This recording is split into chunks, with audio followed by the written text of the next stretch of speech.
Alright, I am back with another video, and today we are going to be doing something pretty interesting.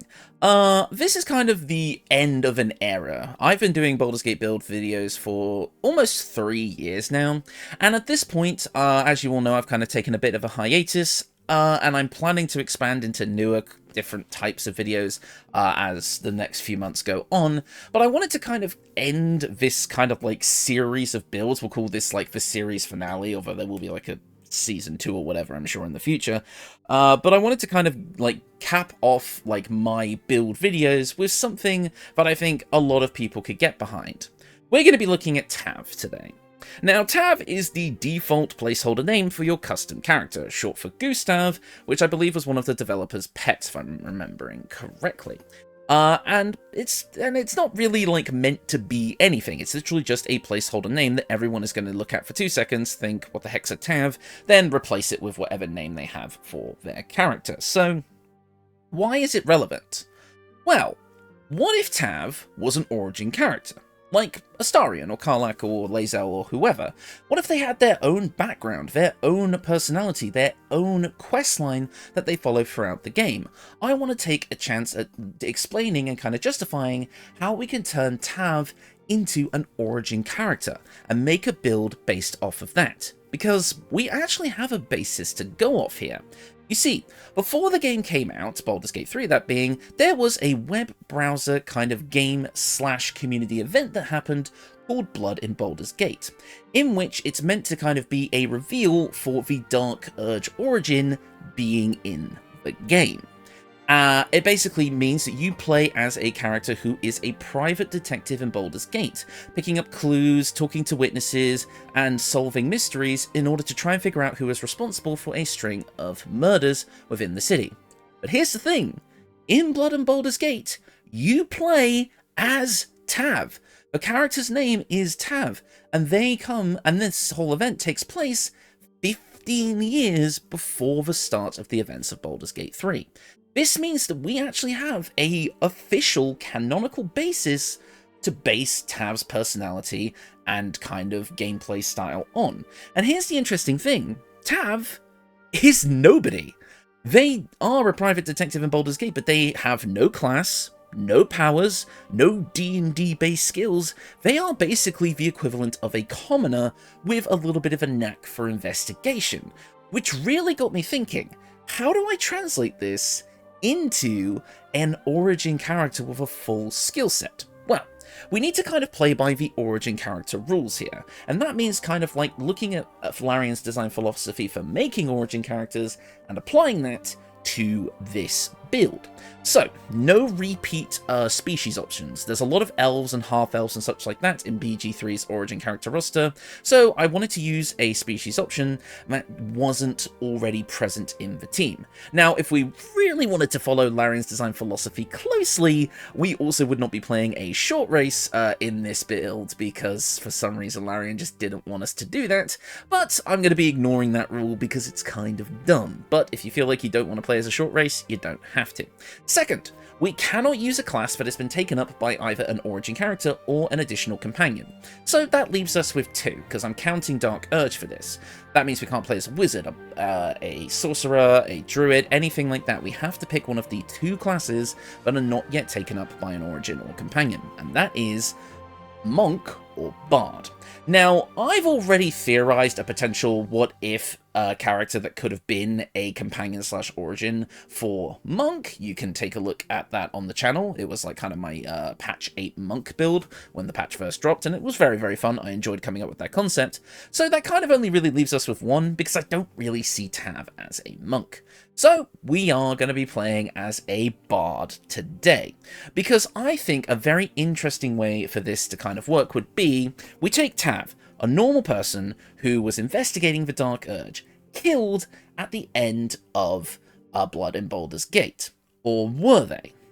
You see, in Blood and Baldur's Gate, it's kind of implied that this version of the Dark Urge, while still being the Ballspawn, is kind of going through their initiation into the actual cult, which means they're younger and a lot more sloppy. What if they didn't fully finish Tav off? And maybe, just maybe, Tav survived.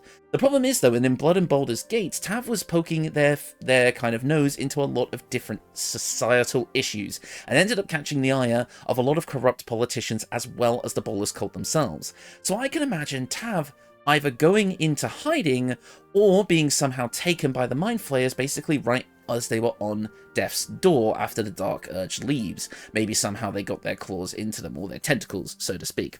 Really, it could work either way. But long story short, Tav will somehow, whether they lived in hiding for so long and then just happened to get kidnapped, or were kidnapped by the Nautiloid way a long time ago, way as the like kind of early days of the Absolute's plan were starting to come into fruition, basically Tav would have been kept in a like the Mind Flayer pod for a long time, kind of making them a person out of time when they eventually wake up at the start of the game. And their powers, all of them, are going to come directly from the Mind Flayer tadpole. All of our bardic abilities in this case are basically going to be reflavored as being granted to us by the tadpole. This gives Tav a unique kind of motivation. Obviously, they need to kind of figure out what happened to them, discover like what's happening with the Absolute and all that, and eventually get to the end of the game. But this will give us multiple quest lines to follow that feel like they're intrinsically connected to our character, not just doing them because the plot says so. Just basically getting as many tadpole powers as possible is going to make us strong enough to take on the Absolute. But is it going to corrupt us into going down an evil path, or are we going to be able to stay on the side of good? We need to use our detective skills to talk to people, investigate clues, and figure out the truth of the matter in order to give us the best possible advantage in stopping the Absolute. We also want to continue our investigation into the Baldur's cult, stopping the person that would have been our murderer, and eventually getting our hands on them. That means we now have a reason, even as Tav and not the Dark Urge, to go after the Ballists. This gives us a really good solid tie to the main quest, as well as our own quest line to follow, in which, in that case, being, you know, seeking out and sorting out the Ballists. Because in Blood and Baldur's Gate, it's never actually revealed to be a Ballist cult, it's literally just the Dark Urge, so that could be an interesting reveal for Tav as a character throughout the playthrough. And so I feel like this idea of like basically desperately clinging on and trying to gain as much power as possible, going from a normal person to like a tadpole-infused psychic kind of bard type character, feels really fun. And I'm also going to be tying this into Alfira's questline as well as kind of an important NPC for Tav, which is how they're kind of, you know, Mind Flayer powers start to twist and form into bardic-like abilities because they're inspired by a couple of things. Number one, Alfira's influence, and number two, the fact that the first ever murder suspect in that infamous case was a bard. So maybe that left some sort of almost traumatic imprint on Tav's mind, causing their abilities to manifest as bardic kind of powers.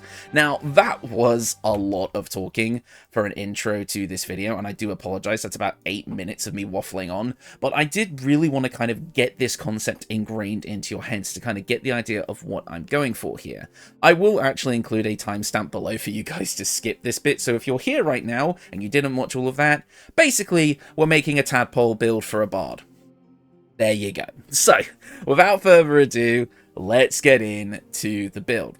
First off, we are going to be kicking things off as a bard. Surprise, surprise. With my origin build, I usually like to keep the original class in mind as the starting class, and today is no exception. We are going to be starting off as a bard. We're also going to be playing as a halfling today. Again, I wanted to use a species option that wasn't already taken up by an origin or companion character, and there aren't any short races amongst Baldur's Gate 3's motley crew, so we're going to be going with a halfling today. This is going to give us access to halfling luck, allowing us to re-roll ones on the die when we are doing skill checks, attack rolls, and saving throws.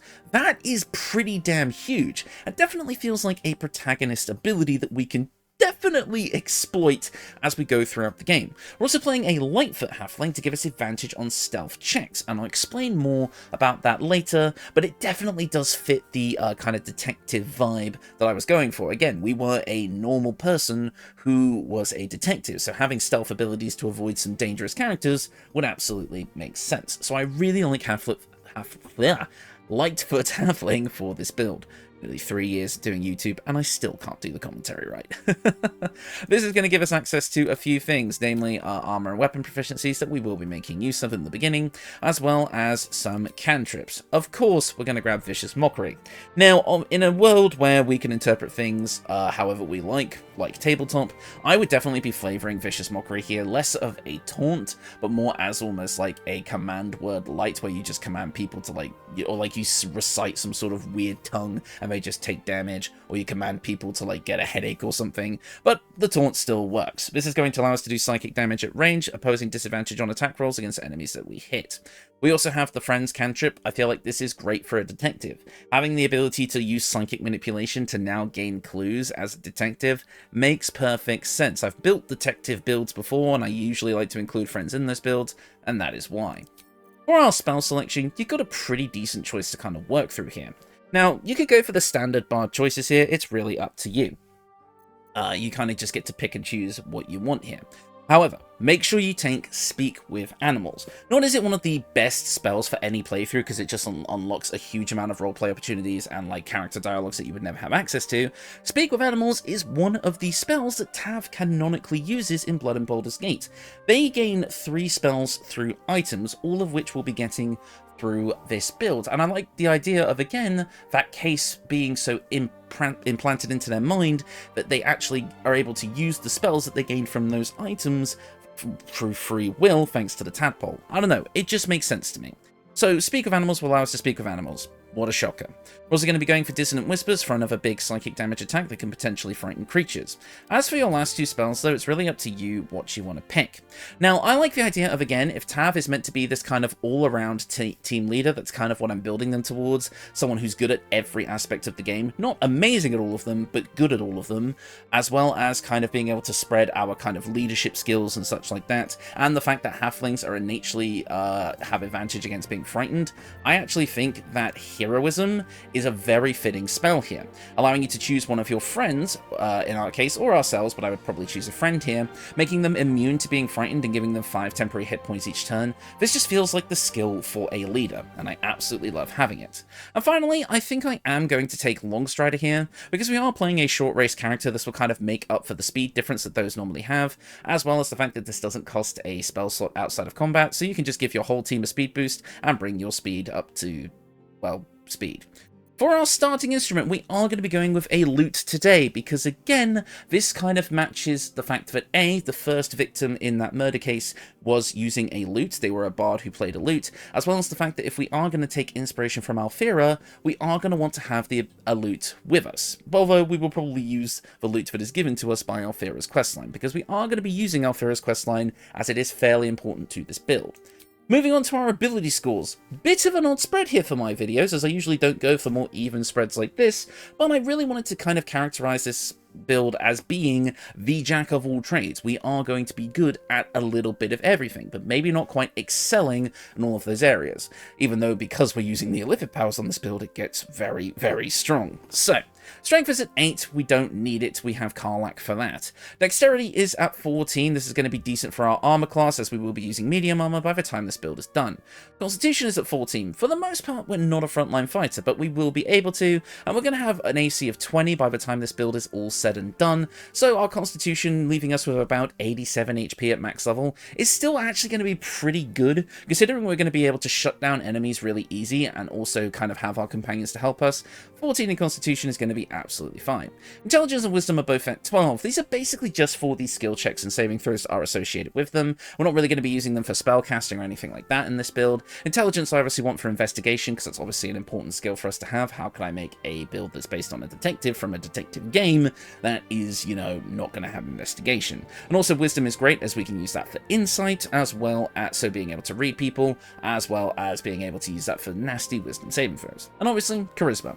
This is going to be our main spellcasting modifier and also our main attacking modifier by the time this build is done. Moving on to our skill proficiencies, I went with the urchin background. Now, with previous builds where I've made detectives or investigative reporters or such like that, again, check my channel, I've got a lot of different builds at this point, I have gone for the sage background, because, you know, it's all about gaining knowledge and such like that. But the way Blood and Baldur's Gate kind of portrays Tav as a detective is actually very interesting. They have a lot of street smarts, they've lived in Baldur's Gate 3 for a while, but they're not exactly at the top rung of society. There's even like there's even implied to be like a detective hierarchy where, like, you know, private detectives and detectives that work for organizations kind of have, like, you know, this like ranking of how like popular and how like efficient they are, and Tav is definitely close to the bottom of that ladder. They've definitely not made a name for themselves in that sort of space, but they're certainly trying to. So I like the idea of going with the urchin background here because it specifically states in the description that they're all about their street smarts and cunning and using that to survive in a world that's kind of against them. And I feel like for Tav in this case, that makes a lot of sense. It's also going to give us access to sleight of hand and stealth, both skills that I want. And for our skill proficiencies, we are going to be picking up investigation, insight, and perception here. But of course you may be thinking, why are we not picking up deception, intimidation, performance, persuasion, etc.? Well, you can pick those up to start, but if we're going to be going for the illithid powers in this build, and we will be, you will eventually be going for partial cerimorphosis, which means that you will actually gain expertise in deception, intimidation, and persuasion without the need to even have the proficiency ahead of time. So once you gain access to that ability at the start of Act 3, you should respec and pick up these skills instead. If you want to have at least one of these in the early game, you can, or maybe you want to pick up the Actor feat later on, you could also do that instead, although I don't recommend that if you're going for the illithid powers. So basically, you can start with one of the persuasion skills, maybe dropping perception, but otherwise, make sure you pick up these three by the end game with a respec, because then you'll have access to pretty much everything. At level 2 of Bard, we're going to gain access to Jack of all trades, allowing us to add half our proficiency bonus rounded down to ability checks we are not proficient in. Again, that's kind of what this build is meant to be. Good at everything, so we get to be good at everything. We also get Song of Rest, giving us 3 short rests. Again, these are all things that just feel great to have if you're playing as the party face, the leader of the group, as Tav. It just makes sense to have all of these, you know, charisma-based abilities and all these extra utility options to just make as much of the game playable as possible. We also gain access to another spell at this point, and it's really up to you what you want to take here. I like Tasha's Hideous Laughter here because I just like the ability, so I would take that personally, but Disguise Self is great, Featherfall is great, Bane is pretty good, Thunderwave is pretty good, Sleep is pretty good, all of these are pretty good healing options. Although I would imagine you've already got Shadowheart in the party most likely as a dedicated healer, so again, it's up to you really what you want to take here, but I like Tasha's.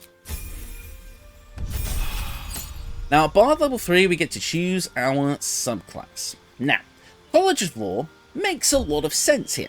You gain access to 3 extra skill proficiencies, as well as cutting words. Feels pretty in line with a detective, and I've made my other detective builds use College of Law before. It does make sense. However, I can make an argument for any of these subclasses, so it's a pick your favourite type situation. College of Glamour does feel like a pretty interesting leader ability, allowing you to use your bardic inspiration to grant your allies with temporary hit points and charming those who attack them.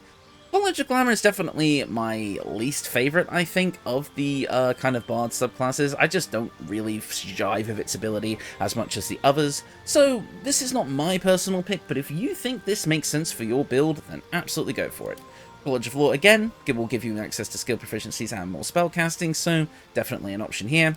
College of Valor will give you access to a new version of Bardic Inspiration, which can help your allies even more, as well as giving you access to more weapon and armor proficiencies, which could be very helpful. However, this is my channel, and I have a particular subclass in mind that is my favourite in the game. It's the subclass that started this channel. My first ever build was a College of Swords Bard that made as much use of its abilities as I possibly could with the concept that I had in mind, that being a Dante from Devil May Cry build. So, we're playing with College of Swords today, as again, it kind of feels thematic, but it also allows us to be the best of an all-arounder once again, because now we have spellcasting, party face abilities, and now martial capabilities as well, and all the extra utility stuff as well. So, we get to choose a fighting style, and we're going to be going with dueling as the weapon I have in mind. We're just going to be wielding in one hand. or you could use a shield, up to you. I believe College of Swords gives shields proficiency. No, that doesn't. I'm thinking of College of Valor. Forgive me, I've not recorded videos in a long time. We're also going to get another level 2 spell at this point, and I'm going to recommend Invisibility. Because we took Stealth Proficiency as well as advantage on stealth checks from being a halfling, we get to make pretty damn good use of the invisibility and later on, greater invisibility spells. And also, this is kind of mandatory for this build, as Tav did use a potion of invisibility in the playthrough of Blood and Baldur's Gate. So, again, if we're kind of going with this idea that that experience was implanted onto their memory, and those abilities were awakened from the tadpole, it makes a hell of a lot of sense to get the invisibility spell. And since we're so good at stealth, we're going to be able to make pretty damn good use of it. So, we definitely want to make sure we have that. As well as from College of Swords, we're going to gain access to the Flourishes, which we'll be able to make use of, because we're going to have both a melee weapon and a ranged weapon to work with. Moving on to our abilities, we get to choose 2 expertise. I am going to be going for stealth expertise here, as I do think that is going to synergize pretty well with the build, and also investigation expertise, because, come on, kind of have to. At Bard level 4, we get to choose another cantrip of our choice. I'm going to go with Mage Hand, as again, if we're playing this kind of like Psychic mindflayer build, it makes sense to basically be able to use telekinesis, right? We're also going to be able to grab another spell at this point, and honestly, we kind of have everything that I want already. Everything else, you can kind of just pick your favorites here, whatever you think would work best for the build. Hold Person, Crown of Madness, Cloud of Daggers, Detect Thoughts for detective stuff, even something like See Invisibility, although I would just pick up Volo's Eye for that instead. I actually really like Enhance ability on this build as well, because again, if we really want to make sure that we're good in every facet of gameplay, being able to gain advantage on ability checks of a chosen ability pretty much at any point can actually be a really big boon for us. So I'd probably take this as like a general utility pick, but feel free to pick anything else you like in the meantime. We also do get to choose an ability score improvement at this point, and I'm going to bump up our Charisma, as it is the thing we're using the most. At Bard level 5, we're going to gain access to Font of Inspiration, which allows our Bardic Inspiration to come back on a short rest as well as a long rest, and improved Bardic Inspiration, allowing us to boost our Bardic Inspiration to a D8. While this is on screen though, I am going to take this opportunity to talk about something that I have listed in the description, but I'll talk about now as well. Since our questline is going to be tied to Alfira here, we're going to be doing Alfira's questline for Tav. I think I want to kind of talk about that here, as it does lead to a buff that you'll want to get in your playthrough. I think Tav, obviously shortly after the Nautiloid crash, would end up finding the Tiefling camp and would meet Alfira, kind of connecting and resonating with her kind of quest and her struggles, and helping her find her tune with the lute, and that, by that measure, kind of starting to twist their mind into using their abilities in a bardic type of way. Now, of course, by forging this connection with Alfira, we're going to want to save the Tiefling Grove, which means they will be following that whole questline throughout the game. And that's kind of going to be Tav's quest, in quotations. Because when we get to the end of Act 2, if Alfira is alive, which if you've done everything right she should be, you will gain access to a unique version of Bardic Inspiration that can only be used once per long rest, but is a D12, and can be used with any of our abilities that use Bardic Inspiration. So it's actually, even for a once per long rest thing, it's a pretty nice buff to have, and it feels nice to gain a unique buff for Tav that works because they are the right class and they followed the right questline. It feels very much like an origin buff, like Ascended Astarion, or Gale's Shadow Weave, or Karlach's Soul Coins. Like, it actually feels like a reward for playing the character as an origin character. So, I feel like you definitely want to make sure you're following the Alfira quest here. We also do get to choose our first level 3 spell of the build, and we kind of have to pick Speak with Dead here, because this is the final spell that Tav canonically uses. They use Speak with Dead to talk with a corpse in a grave about the nature of their death, so I feel like it makes sense again for a detective as well to have access to Speak with Dead. At Bard level 6, we're going to gain access to extra attack as well as counter charm, and we also do get to choose another level 3 spell. Really, again, up to you what you want to pick here. I have most of what I want already. I'm going to grab Hold Person though, because I did use that in my testing, and I think it's a pretty damn good spell. Now that we have all of our ducks in a row as far as our main bardic abilities are concerned, we're going to take a quick 1-level dip. We could have taken this dip at any point in the build and you'd most likely be fine, but I kind of wanted to focus on the bardic aspect of stuff first, because as we start to hit the level 7 range, I'm going to say you're kind of definitely into Act 2 at this point, at least in most playthroughs. So at this point, you're going to start to be working towards your main weapon for this build, a psychic manifestation of your tadpole powers in physical form, Shadow Blade. Yes, this is going to be a Shadow Blade build, being able to take Tav's now kind of understood knowledge of martial combat, which I also kind of like to flavour as them picking up on like the memories and instincts of the people whose tadpoles they've absorbed, maybe even Minthara's, depends on your playthrough.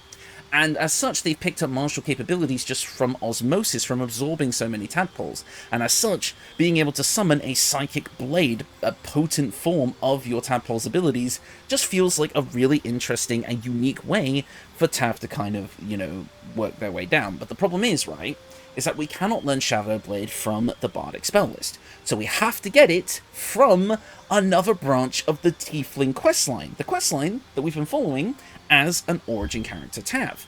So we need to now find Arabella's parents for her. And when we do, not only are we going to get Arabella's Shadow Weave, another unique spell for us, we're also going to get the Shadow Blade Ring, which will allow us to conjure Shadow Blade.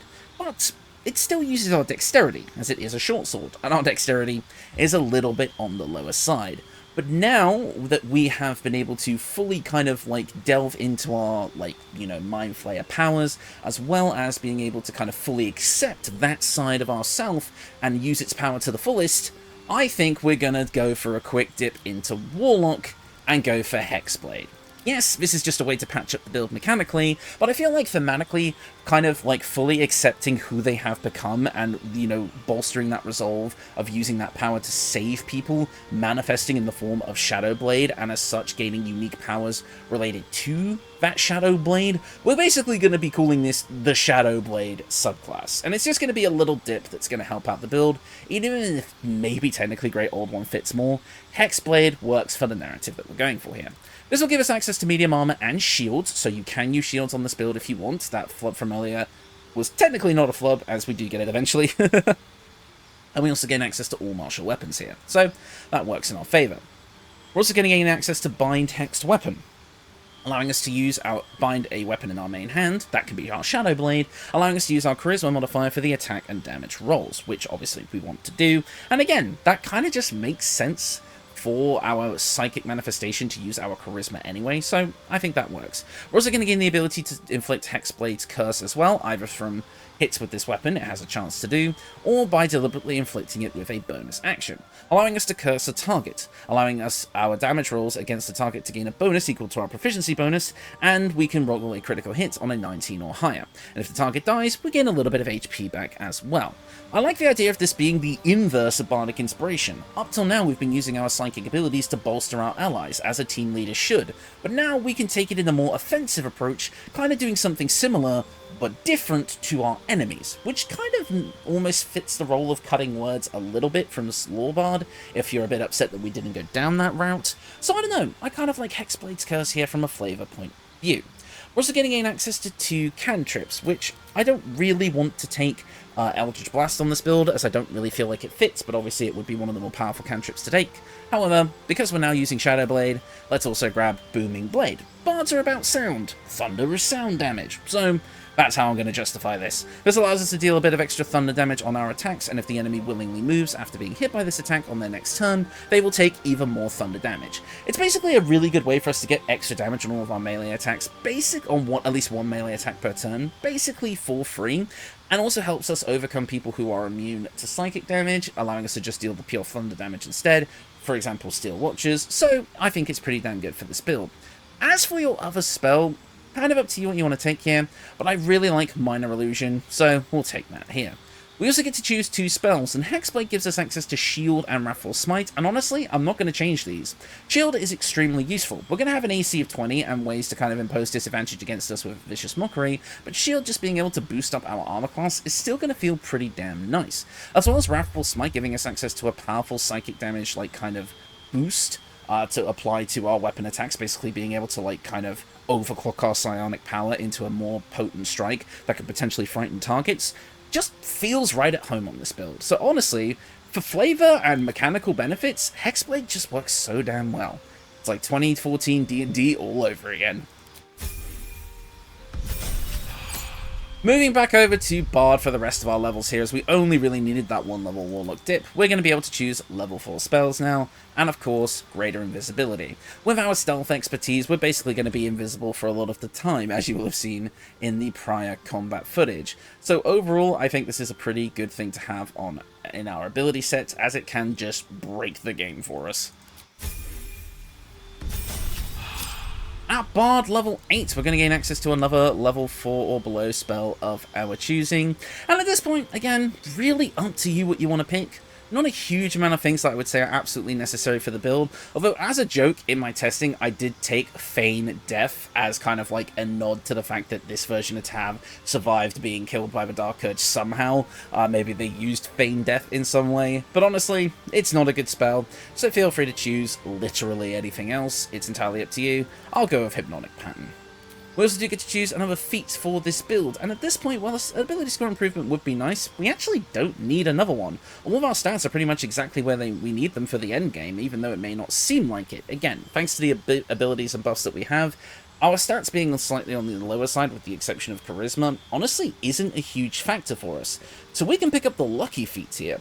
Again, I really like the ability, the idea of capitalizing on our luck and our bardic inspiration and all these dice manipulation effects to really just give us an advantage in combat, and Lucky does exactly that, giving us a unique resource, that being luck points, which allow us to gain advantage on attack rolls, ability checks or saving throws, or make an enemy reroll their attack rolls. These recover every long rest, but otherwise they are a pretty damn good resource to use in a pinch, and synergize amazingly with Halfling's luck, which basically just make it so that we're never going to be doing badly on rolls, which just feels amazing. And again, kind of feels like a leader ability, in my opinion, because you can use it to help your friends.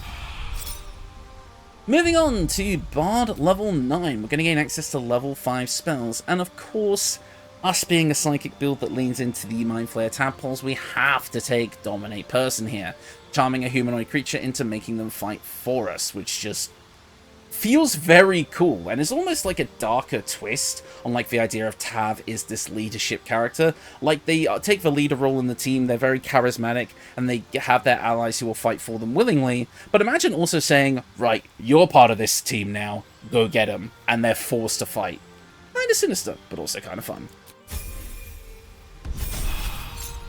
At Bard level 10, we're going to get our final improvement to Bardic Inspiration, now making it a D10. So our normal Bardic Inspiration will be at a D10, but our Alfira one will be at a D12, so we've got a pretty potent selection of Bardic Inspiration to work with. We also do get another cantrip at this point, and yeah, we kind of have everything that's really good. These all kind of don't really do anything for us. Light, I guess, may help in some situations. We also do get access to another level 5 or below spell, and I'm going to be going for Hold Monster here because it's just so damn good. Now we're also going to gain access to magical secrets, giving us access to a wide array of spells to pull from. And I'll be honest, this is a pick your favourite situation. There are so many good spells here that you could justify bringing. Sanctuary, Spirit Guardians, Haste, Slow, Counterspell, which I will be taking and I'll explain why in a minute. Death Ward could have a fun little connection to the surviving death thing again. Flame Shield, Summon Elemental, Contagion. There are so many amazing options here. However, in my testing, I actually took Counterspell and Arms of Hadar. Now again, I feel like at this point you are definitely far into the tadpole skill tree. You've absorbed many tadpoles, and I feel like that dark psionic kind of like almost eldritch part of you is going to start coming out.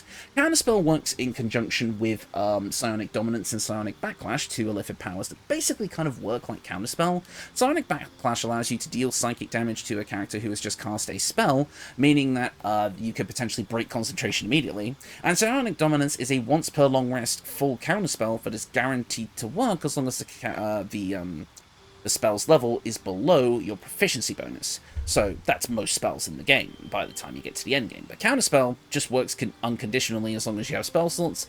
So yeah, for the most part, this is pretty damn good. Just make sure you succeed those rolls.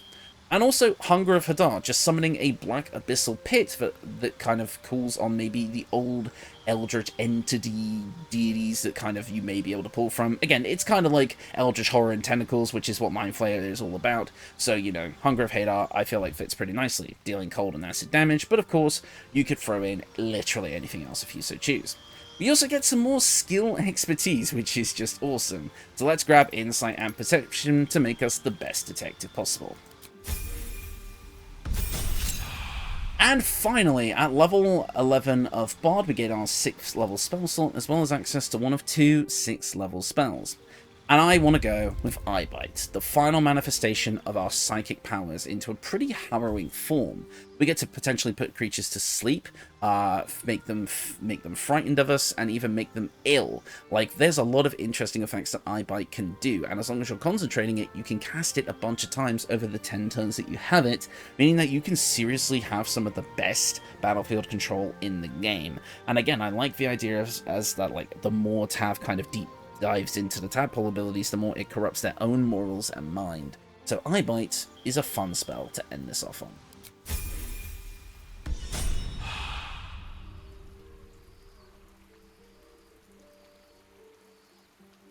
And that is the build. Overall, what you're getting out of this is a pretty standard bard with a Hexblade dip. You're going to be extremely powerful with both your psychic weapon, that being your Shadow Blade, which I will quickly short rest so I can cast again. There we go. As well as being able to use all of the typical, you know, bard stuff. You know, you gain your bardic inspiration, you've got 3 short rests, which works pretty nicely with our level 1 Warlock spell slot. Hexblade's Curse, Iron Hex Weapon, everything uses our Charisma. You get the ability to turn invisible, making you great at stealth. You gain the ability to buff up your allies with buffs like Bardic Inspiration, Enhanced Ability, Heroism. You gain all the roleplay opportunities in the game through Speak with Animals and Speak with Dead. You just have everything available to you. High martial capability, ranged weapon capability, which I'll talk about in a minute, but again, the Bardic Flourishes really help with those. All of the roleplay opportunities, all of the spells, you just have so much going for you. Even to the point where you've got things like Lucky and such like that. Yep, it's just, you feel like the protagonist of the game. You've got quest lines to follow that give you unique buffs. You're definitely going to want to take the Awakened passive and the Survival Instinct passive that you gain from completing quests related to the mindflayer powers, and obviously the improved Bardic Inspiration from Alfira you also want to pick up as well as the Shadow Blade Ring, which will also get you the Shadow Weave ability as well. Again, so basically follow the Tiefling quest line and follow the Ballless quest line in the endgame to really get the most out of this build roleplay wise, and finally finish Tav's mystery solving kind of adventure that they've done. Gate. I honestly feel like this build, as far as like an origin build attempt for Tav, is probably the closest you can get to a compelling narrative that ticks all of the origin character boxes, and I honestly do think you will have a fun time with this build, roleplay wise, if you're kind of like a roleplay player, which I think a lot of the people who watch this channel are at this point. Like, you're gonna have a fun time. So I really hope you enjoy playing this one, but let's get into the equipment and talk about how to make this build even better than it already is. So, first up, our weapon of choice is obviously Shadow Blade. This allows us to deal pure psychic damage, and because I just bound it with Hexed Weapon, it uses our Charisma. It also works with dueling, so we're getting 2d8 plus 4 plus 2 psychic damage. So 2d8 plus 6, that's really, really good damage for a damage type that's not often resisted. You also gain advantage on attack rolls against lightly or heavily obscured creatures. So overall, pretty solid weapon. For our ranged weapon, we're going to just use the Never Misser here, although you can also use the Hellfire Hand Crossbow if you want to dual wield. But this just does pure force damage. Again, pretty much never resisted, as well as coming with a magic missile built in once per short rest, which is very, very nice. Again, you can kind of flavor that as like a psychic blast. And overall, it's just a pretty fun weapon combination to have. Again, I wanted to kind of play off the idea because Bard starts with a rapier, which is like a one-handed sword, and a singular crossbow. So I feel like having these two, it kind of just feels like good weapons for Tav, right? But again, you guys may think of something better, so let me know in the comments below. Your early game weapon of choice will be the Sword of Screams, a rapier, again, which is what Bards start with, that deals an additional 1d4 of psychic damage. So overall, pretty solid until you get Shadow Blade. Moving on to our headpiece of choice, we're going to grab the Helmet of Arcane Acuity. For every weapon damage attack we do, we're going to be able to gain Arcane Acuity, which increases our spell save DC and spell attack rolls, basically making it so that the more we hit with our weapons, the harder it will be to save against our spells, which will be very, very good. But in the early game, right next to Alfira, in fact, where you first meet her, you can grab the Cap of Curing, allowing you to, whenever you inspire an ally with Bardic, they also regain a bit of HP. No cloak on this build, but feel free to slap on anything that you want on here that will feel appropriate. I just didn't really want a cloak on this build because I kind of like the fashion without it. Speaking of the fashion, we have the Armor of Agility here. This is a medium armor that we get to use thanks to our subclass and class choices. So we have a 17 in armor class base, plus 2 from our dexterity, and we also gain a little bit extra, which I'll talk about in a minute, allowing us to round out to a solid 20. This armor is a medium armor that doesn't impose disadvantage on stealth ability checks, which is awesome, as well as giving us a +2 to our saving throws, which is going to be great for maintaining concentration on our concentration spells. So overall, pretty damn good actually. And in fact, since we get to make stealth checks to stay invisible and like all that, we're just going to be so good at like kind of maintaining basically not getting hit. So basically you go in with greater invisibility, kill as many enemies as you can before you get discovered, and then even when you get discovered, you get to lay down battlefield control and then keep those effects. Honestly, it's pretty damn good. But in the early game, though, you can also grab the Blazer of Benevolence from saving Volo. And I honestly do recommend following the Volo questline too, because you get Volo's Eye and a bunch of other stuff, which I think could be quite fun. And since Volo in the end game does give you an important clue for beating Orin, so, you know, the Ballless Cult, I actually do think it makes sense to follow his questline again if you're doing this Tav Origin playthrough. But the Blazer of Benevolence allows you to, whenever you inspire an ally with Bardic, give them a bit of temporary HP. So you get to heal them, and also give them temp HP, which is actually pretty decent. I want to do a kind of giving allies temp HP build at some point, see if I can kind of make that a thing. Eventually at some point, who knows. I say I want to do these builds, but mate, you're supposed to be taking a break. Stop this. Stop it. Anyways, for our gloves, we have the Wondrous Gloves. Obtained fairly early on in the game, your armor class will increase by 1, and it will give you an additional use of Bardic Inspiration, rounding us out to a total of 6 per short rest, plus the one that we get from Alfira per long rest. You've got a lot of Bardic Inspiration to throw around, which feels very nice. Speaking of, this is more of a flavor pick than anything, but the Boots of Brilliance allowing you to play your instrument as an action once per long rest to regain a Bardic Inspiration point just felt like a fun little flavor mechanical lore thing, but honestly, you can replace this with any of the standard build options. I just kind of like the idea of showing this off in like a build that's kind of based around, you know, learning how to be a bard and using Bardic abilities. I feel like it makes sense for a bard to like literally, who's kind of new to this whole thing, take out their weapon mid-combat and be like, is this what I'm supposed to do? And then they get a bit of inspiration. You know, it's kind of fun, but otherwise, feel free to replace that with something else if you so desire.